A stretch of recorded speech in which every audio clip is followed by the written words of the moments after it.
All right, so this is week two, Sunday analysis. Week one went pretty good, right? I only traded two pairs. The other two, which was SPX and NAS, didn't go as planned.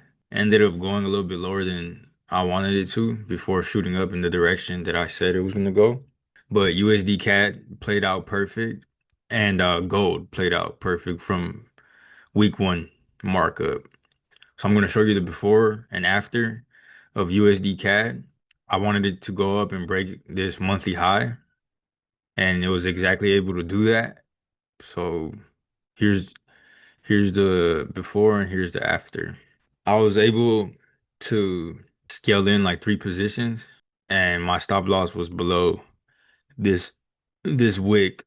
So I had a roughly between a 20 pip to a 25 pip stop loss, but it played out exactly how I wanted it to, smooth. Here's the profit. And now after Friday news, right, we know that the Fed had conversations. The speech, he had a speech saying that they were going to cut the rates coming into September. So that obviously caused the market caused the market to have a lot of volume. So you can see after it hit my take profit, it just fucking it just tanked. This was on Friday on when the Fed was speaking, saying that they're going to cut rates coming in September because of the unemployment rate. The unemployment rate was bad. It has yet to be confirmed, like the actual what rate cut. He just said that they're going to cut the rates. And so that was enough for investors to, right, buy the stock market and short anything USD. So this pair being USD CAD, it dropped. But that was on Friday. I was already out of this position by Wednesday. It smacked take profit and I was out. So that played out and how I marked it up, broke the monthly high. I showed you the profit. So on the SPX, I was interested right here. I wanted it to pull back and create a support here at my green zone. It didn't do that. It was dropped way lower and then it shot up. So I didn't trade this pair, and same thing with the NAS. I wanted it to come down, create a support, and then shoot up. Didn't do that. It shot way lower, and then it went up. So on gold, I did catch a position on gold, but it was like somewhere around here. But it was lagging too, hit my take profit, which was down here. I wanted it to fill this range. So I would just put stops to break even, which I'm glad I did because of the news on Friday. Gold shot up. So moving on, I do expect the Fed to cut rates. Mind you, I mean, this is only my opinion, but I really believe they're gonna have to cut rates because of the unemployment rate. So this week I'm 50-50 on buying and selling. I'm really just waiting on market structure because I have news now in the back of my mind that okay, they're gonna cut the rates in September. We're still in the month of August, so it might still be bullish USD until September, and then when they officially cut the rates, and then we might switch into a bearish market for USD and a bullish market for NAS for all stock market, right? So a bullish for all indices, but we'll see. Uh, I'm gonna show you the pair I'm interested in now for week two, which is again I'm interested in USD CAD. Let's go to the daily. On the daily, even though we did have a nasty pullback on Friday because of the speech, and we closed bearish, a big candle bearish. So I'm still bullish because it's still an uptrend, right? You guys can see right here. It's still an uptrend. So if I go to the 4 hour, I'm looking for buys if it can respect this zone, this gray zone. So if it can create a support here, or it can come down and create support here and then shoot up, I would be entering a buy. All right, I would be entering a buy for a setup like this.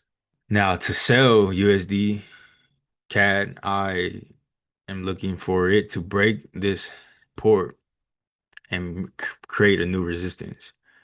So come down, create a resistance at old support, and then break down. It's literally all I'm waiting for right here. I might not catch it till Thursday because Thursday you have unemployment claims again. So when it dropped on the 21st of August, it was bad for USD. So we'll see if it's bad again. I'm 50-50. I'm gonna wait for it to drop and then we'll go from there. But this is the setup I'm looking for USD CAD for both buys and sells. So I'll show you guys the before and after as well on week 3. So that's USD CAD. That's mainly the pair I'm really interested in. I'm not interested in any of the indices this week, but if I do trade them, then I'll be sure to include that. I'm interested in Swiss franc. Let me delete this. I'm interested in the USD Swiss franc for mainly sales, but we'll see there because last month did close bullish, but last week closed bearish. And if you look at the overall trend, it's in a downtrend, right? So I am bearish, but I'm only bearish if it respects this, makes it a new resistance, how it's doing technically right now because it's market open already. Sunday market open. So I'm looking for this gray zone to be a resistance, right? So rejection and then break. That's it. So market structure is just gonna show me that. I'm gonna be patient and look for this. If I'm going for longs, right? Because I'm more buys on USD CAD, but all USD pairs correlate. So if you're selling one and one is dropping, they're all gonna correlate and drop as well. But if USD Swiss franc shows me buys, that's what I'm looking for. I'm looking for this gray zone to be respected as support. So for I need a 4 hour close above here, need market structure to show me that this is a support, and then act accordingly to the setup. But yeah, literally just is that simple. Just quick breakdowns on these pairs. I mean, it's gonna go one way or other. It's gonna either go down or go up. So I'm just this week, like I said, on 50-50 because of the Fed speech on Friday, how they're saying that they're gonna cut the rates in September. So I'm very 50-50 on either buying or selling. I'm literally just gonna wait for the setups. And I'll be showing you the before and after on USD Swiss franc as well. That's about it. These are the only two pairs I'm interested in trading this week. Like I said, if I do trade other pairs, I'll be showing you in week 3. But yeah, news news coming out on Thursday. So we'll see. We'll see how everything goes. Real simple setups. All you have to do is just play the patient game. And yeah. So hopefully you guys will catch these moves too on either USD CAD or USD Swiss franc. And yeah, I'll be showing you the before and after on week 3. All right, you guys have a good one.